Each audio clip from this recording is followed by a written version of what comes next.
Thank you, Mark, again for giving me the time. Now we're gonna, I think so, discuss the recap of the second stage, or after what you have achieved, and lastly, what worked and what didn't work from exactly what are we doing and lesson learned. To close this story, this successful story, and thank you again for sharing. The floor is yours. I will, as usual, bother you as soon as I have, as they say, a blimp in my head, and I will just raise my hand like a excited child to really listen more from you. So, please, the floor is yours. Waleed, thank you very much. I'm very pleased to be here once again. So last week, or this last time, we really talked about first thing, assembling the team and putting guest experience really at the head of the table and really trying to design the store, the location through the eyes of the guest. We also talked about bringing in ideas from theme parks and the cruise line and resorts and hotels that Disney has. And we read a lot of reviews to really kind of see, what did people talk about? What did people remember? What were things that were special and unique to them? And then we tried to say, is there a place for that in our design? And a lot of times the answer is no, but we wanted to at least check and kind of see. So basically, you took the journey, and yes, you took the journey, and you listened to exactly the feedback you had, and you pinpoint the areas that you found are basically are moments that customer face some issues, and from there you yes, built on it. Am I correct? correct. That's correct. Yes. Both issues and if they liked it a lot. And we don't know. It's like, and we looked and saw, yes, maybe that works on the cruise line, but probably won't work in the store, or things like that. So we wanted to really try and learn about them, listen to what the people and our guests were saying, but then really see if there was a place for it. And then we decided on a set of rules that we were going to say, and this design process, we wanted to say the one thing, I don't know if this is a saying in Saudi Arabia, no sacred cows, which means everything is up for debate. Everything is up for grabs. There is no bad idea. We're going to try everything. The other thing was this we really wanted to define our critical needs and the terminology. So we had to name things like, okay, we're going to call this. So we had to kind of create that sort of little, like a little bit of a glossary of terms of kind of how we we're going to call things. And then their decision was made to create a laboratory. And the laboratory was, and I think, one of the most critical aspects of this process, in that Bob Iger gave us a building that had a giant empty space in it and really said, this is your laboratory. Here is where you're going to build your store first before we put it out into the public. And so the laboratory was where I spent months and months and months every day just trying to create maps and create different spaces and put pieces of paper on the floor to kind of say, this is where we think this should go. And then we started to build it out of foam, like foam core, this like hard board, but just cut it out with knives and put these different things up to try and create the space. And then we brought people in and we wanted to say, what do you see? What are you thinking? Because we painted it and stuff. So it was very much an iterative process that we wanted to bring people throughout the entire process to kind of make sure to check ourselves that we were going down the right paths. If I may, yeah. the same idea of the lab. There are two that I'm aware of here in the region, in the Gulf region. One is in UAE, and this lab is under the government of Dubai, I think so, or UAE itself. Each government initiative will go through this lab, from a customer experience, or basically beneficiary experience, or citizen experience. None will go and get introduced to the market or introduced to anybody until it goes through this lab and it's approved. The same, there is one here, but it's more to as they say, a business perspective. There is a lab which is introduced here in Riyadh. It's under one of the companies that you could rent and test basically the journey. But it's Unfortunately, until now, it's under the more to e-commerce and technology lab than what Yes. already exists in UAE. So we just want to Oh, share this. and I will tell you, I had never worked in that sort of Mm. environment before, and it gives you the freedom to, for our fourth like key rule, which was embrace failure. Things are going to fail. And so people fall in love with ideas and think, oh, this is great. This is the best thing ever. And then the testing people come through, they're like, I don't understand. It's like, no, wait, you don't understand. But it really was something that we said, okay, we're not going to be too close to, we're not going to be in love with any one idea. We're going to put it to the side. Maybe we'll look at it again, but we got to keep moving and keep creating something that was special. Amazing. And so then we wanted to really kind of create this moment of, what the idea was to bring people out from like the mall is like this very busy, there's always people walking back and forth. And we wanted to kind of create this portal that through this portal, you are entering a world of something that's more calm or something more musical or more whimsical. And so we created a very thick kind of tunnel, very, very small, at the front of the store so that people could hopefully get a sense that they were entering into something. Now, that's not brand new. Walt Disney did it at Disneyland. You have to kind of go through this tunnel, and you're supposed to leave the worries and all of your troubles behind and then come into this new and exciting space. I think so. We need to deal with in each office. I could see a lot of people who come to office, they have their problems with them. So I think so. There has to be at the same tunnel on each door of an office, and employees need to, as they say, hang their personal issues. And I apologize for saying that they take them with them back to home, but unfortunately, this is the truth. That what a lot of organizations need to work on is that how they can improve this area, which is the employee experience, and how they can really adjust it. And I think so. There will be one of the stories which is later that we're going to discuss together. Right, culture. Now, you've sparked a memory for me at Disneyland and the Walt Disney World theme park. They call the actual like place where the guests are, that's the stage. And then behind the doors is backstage. And in the Disney store, we had adopted that terminology way back when we started. So backstage was the stock room and the safe and and the restrooms and stuff. And then on stage is where the sales floor was with all the merchandise and the guests. Now, right before you walk from backstage to on stage, there was this little tiny corridor, and it was painted green. And because in the theater, there is something called the green room. And the green room is where the actors and performers prepare themselves to go onto stage and be like very like vibrant and excited and special. And so what we used to do is there was a trash can that was right next to the door, and it was symbolic. And the trash can was, we said there was a mirror so you could look at yourself to make sure you look presentable. And there was a little sign, and essentially it said the trash can is there to place your troubles, your problems, any issue that you're facing. Please put it in the trash can before you walk out on stage. Now, when you come back, when you're ready to go home, it's your choice. You can take those things out of the trash and put them back on yourself, or you can just leave them there if you want. Amazing. So it's very much what you were saying. Amazing idea. Honestly. It helps people to just sort of visualize that this is how I have to behave and be prepared to present myself. Exactly, because you're presenting, you're an ambassador of this company. You're presenting to people that, okay, you're in a happy place. I want to serve you. I want to help you.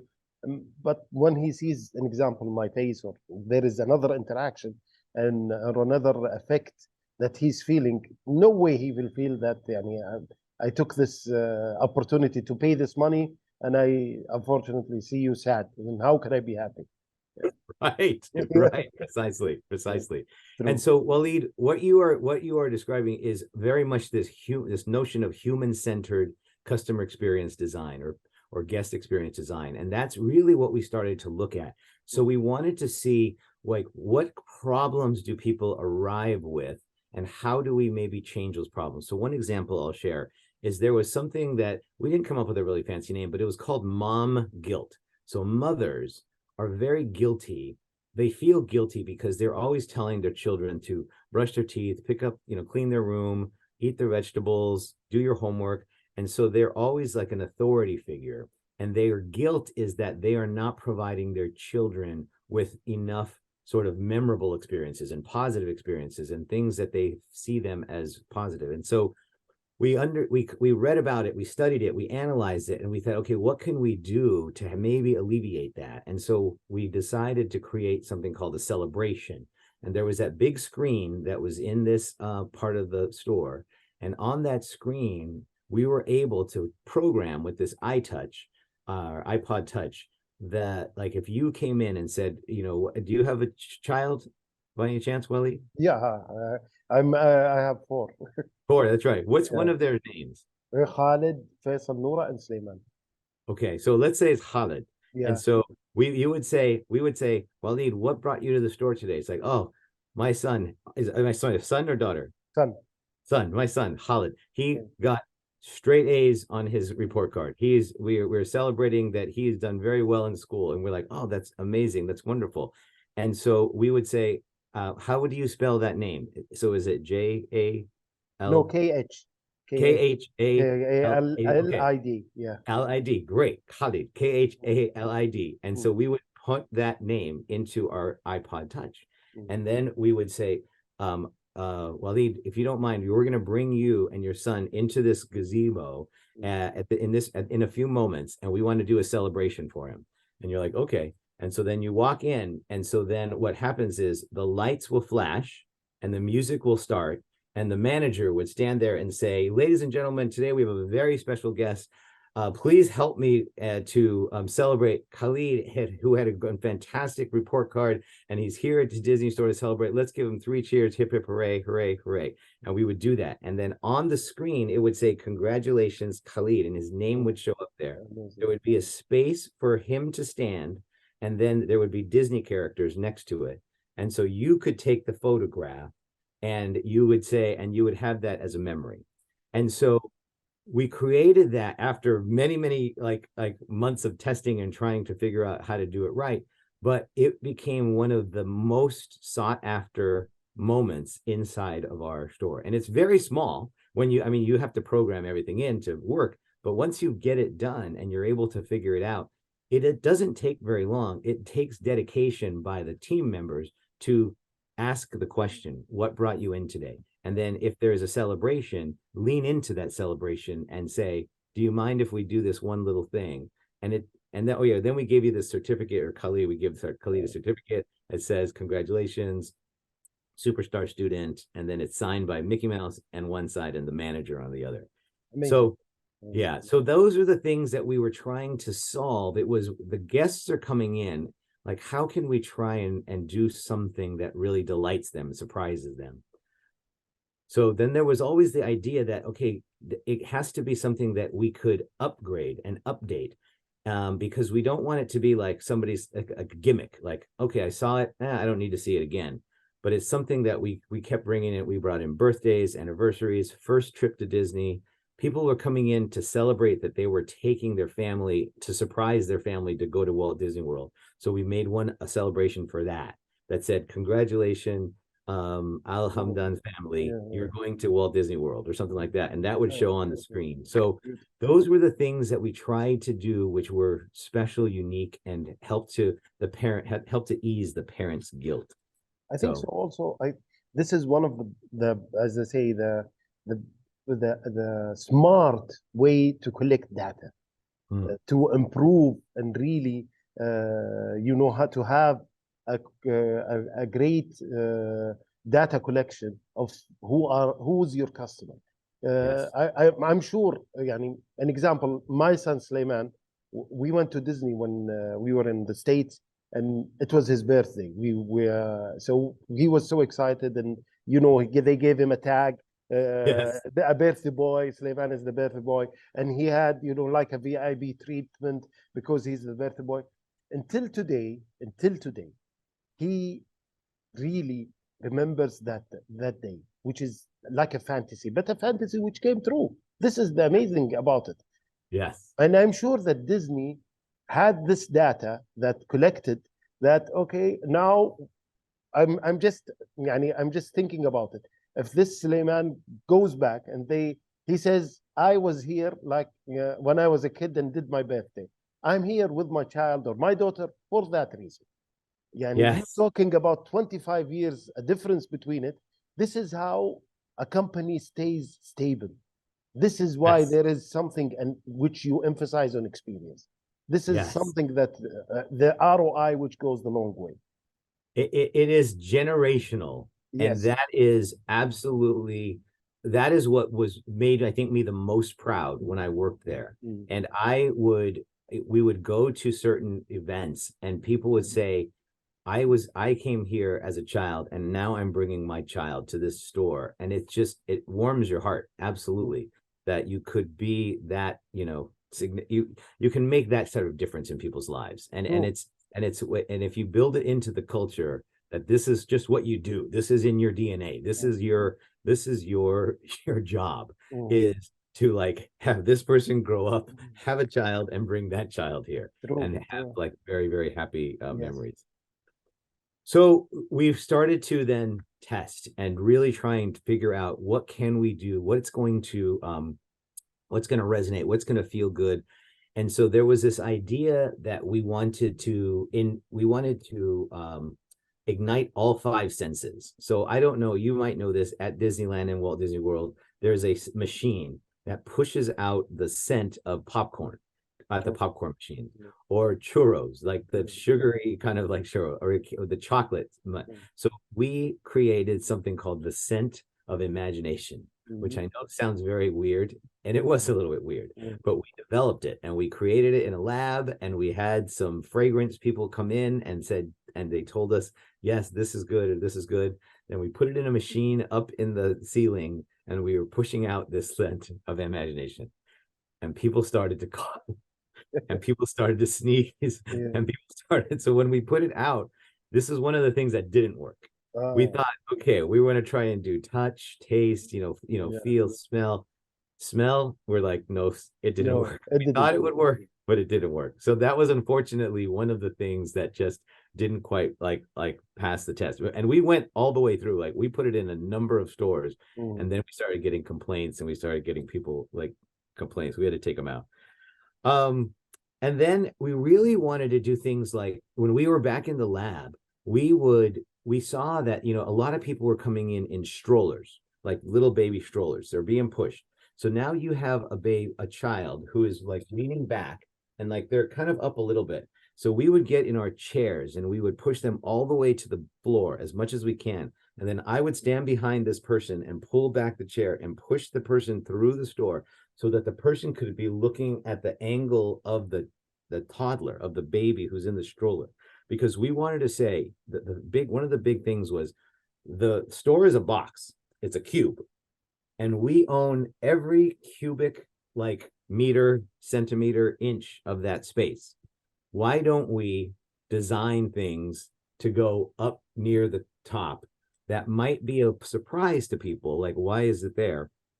And so projections were projected onto these trees, these cutouts of trees, and that projections moved. And so the little child who was in there had a view of little characters that were put onto these trees.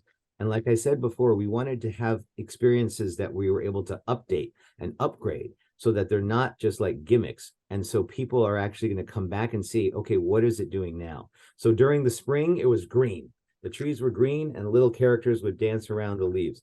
During the summer, it was a different green. In fall, they would turn orange, and in winter, it would be like white, like snow. And so they were projections, but they were like, what do they call, masked or kind of cut out for the shape of this tree. And so we really wanted to kind of create an environment for the guest that was immersive, that wherever they looked and their eye was drawn, it would be something special and unique for them to witness. Beautiful. You know, this what excites me about companies like Disney and big companies. Details, which I know a lot of companies will not look to the children who are on the strollers, because as you have said, they are looking to the roof. a lot of, يعني if I go to a lot of stores which around the world, you see the roof, it's a simple roof, nobody, but there are companies that really look to that. Even each person who enters, it's either on a stroller, which is a child, or let's say, or on a wheelchair, or even a walking person, or even a person who had a problem with his back and kneeling to front. Anything, they look to that details because they want to leave an impression. They want to leave something in the memory. This is, يعني, if you look to it, a child in the store, this will stay forever for him, because he will start asking for something to see in his room, like on the top of the roof. And so you're selling more. This is the way that you're selling more. Amazing, man. This makes me, this gives me the, the feeling of, why these companies are until now on the top. Yeah. And so it was very much, again, it's a numbers thing. You have to try and be able to say, okay, can we afford to do all this stuff? And that is what it is. But in the laboratory, we had a budget, but it was try everything. Try whatever we can to really try and say, okay, from the person who's like a first grade, in first grade, 5, 6 years old, to maybe 7, 8 years old, to the grown-ups and to the child in the wheelchair. And so like we would get on our knees and walk through the space and look left to right to see what is it that we really kind of saw. And one of the things from the psychology perspective is that we created that path that went through the store that's supposed to look like that river. And what we learned was we wanted the parents, the grown-ups, when you give them a path, they stayed on the path and they were pushing their stroller on the path. Now the child who was walking alongside, they look and they see, if they see something that is big and colorful and soft or hard, whatever, they run. They don't care about the path. They just want to go to whatever it is that it distracts them and they see in front of them. And so we found that this was a very interesting dynamic, that we were able to create a place where the parent feels, I don't know, secure, or like I'm going in the right direction because you're telling me which way to go. But the child's like, who cares? I'm going here, I'm going there. And then of course the parent goes and follows, where are they going? And then that's when we start to talk and interact with them. True. Yeah. Amazing. Yeah. So, the other thing was I'll start a couple of the things that really didn't kind of work out was, we had this thing, we had a lot of teenage like superstars. We had the Jonas Brothers and we had Hannah Montana and we had these other, and so we created like this whole sort of like section for that age group. And we thought, and it was about like being good to the earth and having like all of this earth friendly, merchandise. And we're like, okay, good. So we've got something for the little ones. We've got something for the ones who are 4 or 5 years old. Let's give something to like the 10 to 12 years old. Well, it didn't work. Nobody really kind of liked it. Everybody thought, yeah, that's okay. That's all right. What did work was this idea, and I think we talked about it last time, the opening ceremony, and this idea that, we want to bring these moments that happen every single day to the store and create this culture of creating a unique space for our guests. And that was something that overall, the biggest takeaway was that we kept hearing was there's something pretty much for everybody. Grandparents, parents, children of like all ages. They enjoyed it. They came, they spent time, and they spent money. And we put the very first one in a very unique mall that was a very kind of working class mall. It was in a much more kind of working class kind of neighborhood and area in Montebello, California.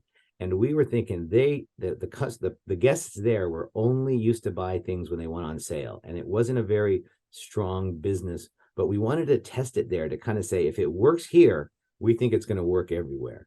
And so everybody was holding their breath a little bit, and we put it in, and we had this big celebration, and we opened it up, and people came and people spent money, And a week later, they were still spending money. A month later, a year later, 2 years later, they were still spending money. And so that was so satisfying that we were able to create this space that said, you know, a space that people enjoy going to, a space that people enjoy spending time in, and a place that people will spend their money. Great, great. I think so because you, this excitement that you gave a moment to this person to really be special, he will, or he or she, or this family, this feeling will give an appreciation from his side to say thank you by spending more. This, this what I think so. Also, and the in the elite brandings, in the elite brand like watches and all of these, what they do is that I'm making you special. We have, let's say, 100 only brands of watches that from this model. You are chosen for that one, and this is for you only. So if you say it's in $10 million, and for sure for the elite are for the elite, they will not go to a person who is cannot spend $1,000 and tell him we gave you this for 10 million. They will go for this elite people, and they will, even if they say 20 million, he will say yes. He will, and he will never sell it. Only maybe the second generation will do and sell it. This is what I see as from a branding perspective. Amazing, honestly, amazing stories. So do you have anything to add on these, or do you I mean, next time when we talk, I think we can discuss the way that we started to say precisely what you're saying, which is how do you know, we had a good selling culture or selling philosophy before, but we knew if we introduced this space, we needed to back it up with the right people. And the right people had to be dressed the right way, and they had to understand how to treat people in a certain way. So there was this whole other project which was created. It was to create something called Mission Magic. And Mission Magic was a philosophy. It was a state of mind. It was a way that you have to really present yourself and then know how to lean into those moments. And create those moments of truth, like you were saying, and give you permission to do it, and sometimes give you a little money to do it, so that you're going to be able to make somebody's day absolutely memorable. So our second session will be a Mission Magic that we're going to talk about. As usual, Mark, thank you very much. Thank you very much. I'm really so as you're so generous with your memories, your expertise to share it with us, and giving me that opportunity to share it, especially to our friends and colleagues and people who would like to hear these great stories.